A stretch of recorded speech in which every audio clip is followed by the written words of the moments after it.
First of all, I just want to appreciate you guys being out there to listen to us. And, it's something that we're very passionate about, something we spent a lot of time working on yesterday. I just appreciate you guys being out there today. So fire away. Stephen Holder. Hey, Zaire. I'm wondering if you could take us back to Wednesday, because I know that the conversations began then.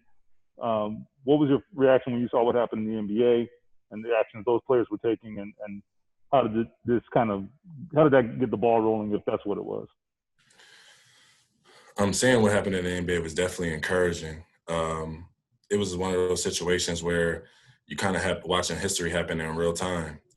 It's interesting because I was having a conversation with a couple of my friends from college who aren't athletes, and I was trying to explain to them how big of a deal it is to not only sit out actual game, but to set out a playoff game, and how major of a deal that is. And it doesn't matter whether you're up 3-0 or you tied 2-2, but to, take a stand together and collectively sit out a NBA playoff game is a major thing that I never thought would actually happen.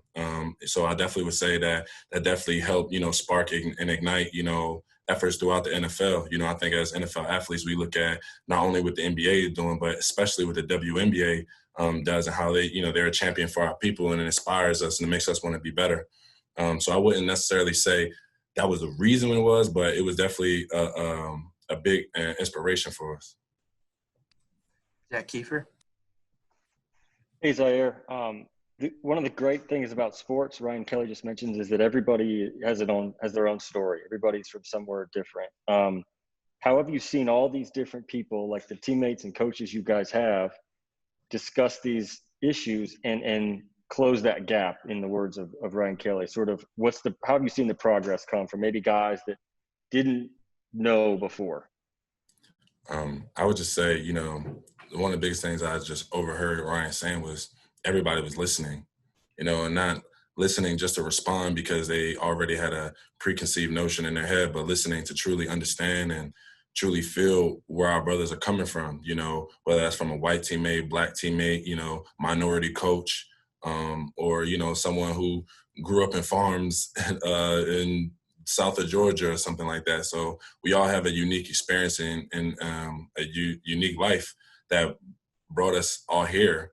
And, I just feel like those conversations that help shape not only our team, but our entire organization. Those Zoom calls that we had this offseason, opened a lot of people's eyes to a lot of realities that they, quite frankly, didn't really know exist. And, to hear the same story come from myself, and I grew up in Philadelphia, and the same story happened to Anthony Walker, who grew up in Miami, and, the same story from Bobby Okereke, who grew up in California, and all across, and Darius from South Carolina. And it's just think that, well, how did these four individuals who have completely different, honestly, backgrounds, and we grew up differently, how do we all have extremely similar situations and interaction with police officers? And it showed that it's truly a situation and a problem in our country that needs to be addressed. Jim Aiello. Hey, Zaire, thanks for taking the time. I just wanted to ask, you guys being NFL athletes and leaders in the Indianapolis community, this isn't something we've always seen in the history of athletics, as athletes speaking out like this. How important is it that this is the time that you guys are using your platform to do this? Well, personally, I could just say that I feel like it's extremely important.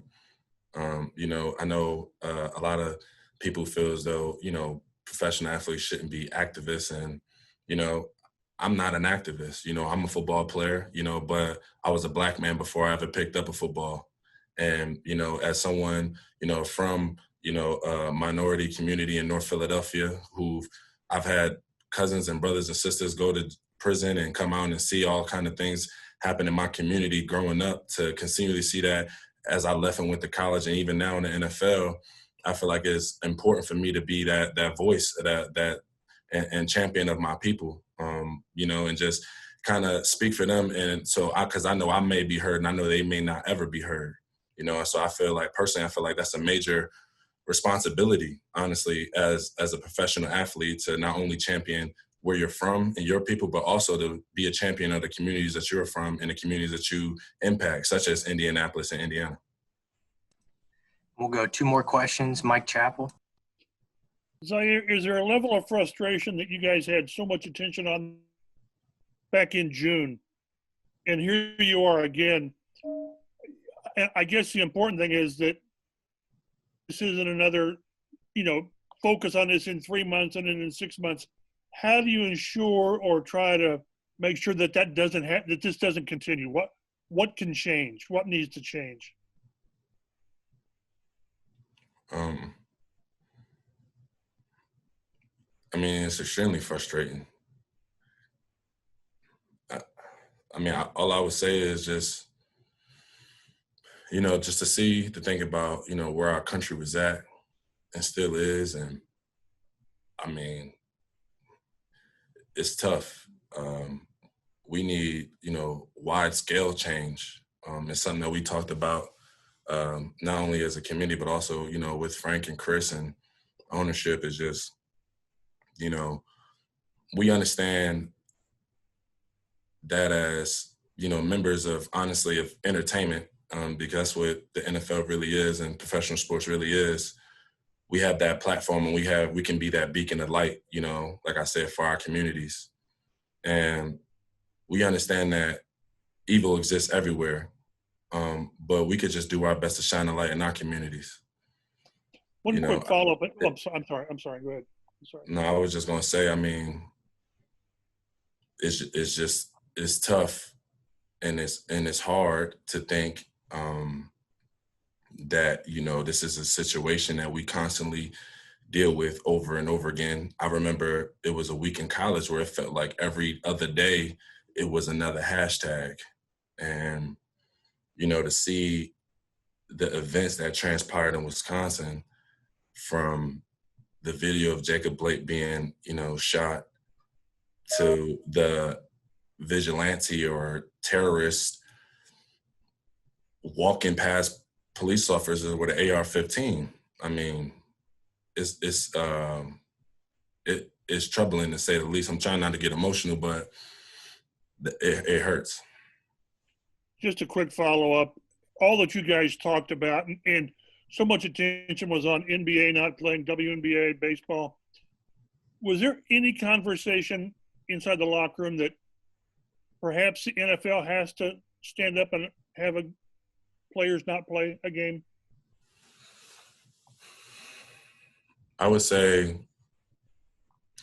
that our focus is mainly on, doing our part, doing the best that we can do as a team, as a committee, as an organization, to help change our environment. And I feel like for us, we just want to be the inspiration for the NFL. We consider ourselves leaders of the NFL. We consider ourselves a first class type of organization.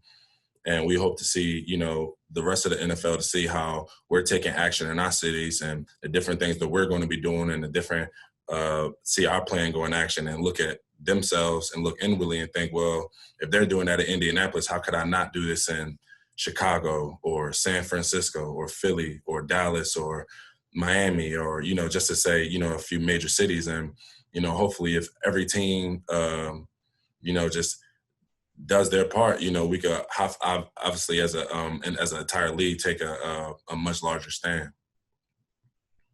Appreciate it. Last question, George Bremer. Zaire, thanks for sharing with us. If I'm not mistaken, you studied civil rights at Syracuse, or that background. Are you able at times now to share in the locker room? Does any of that useful in conversations with your teammates? I definitely feel like my experiences at Syracuse have been, have been a major asset for me. Is a lot of different discussions and, panels and different situations that I had opportunity of help putting on and hosting, and different things have lent me a unique opportunity to not only help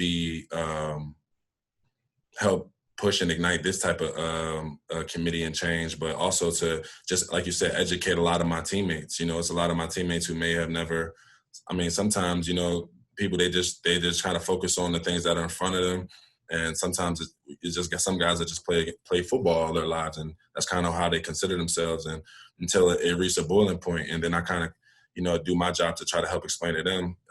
Even in conversations that I've had with coaches throughout the offseason and even to today, just trying to explain that how racism is truly systematic and how it encompasses every aspect of our life, and how, this is a plight that's been going on for a long time. A lot of people want to talk about black on black crime, and which is a myth, and all kind of other nonsense. And, you kind of try to explain to them that, no, like there's a reason why, there's a bunch of minorities and African Americans in these very low, impoverished places that don't have enough food, that have really poor education, with really bad schools, with not enough supplies, and they don't have these resources, and somehow drugs and guns end up in our communities, and we don't have any boats, and we don't have any field. There's not a farm or anything outside of Philadelphia, but they just found $80 billion worth of cocaine on our shores earlier this year. So how does that happen?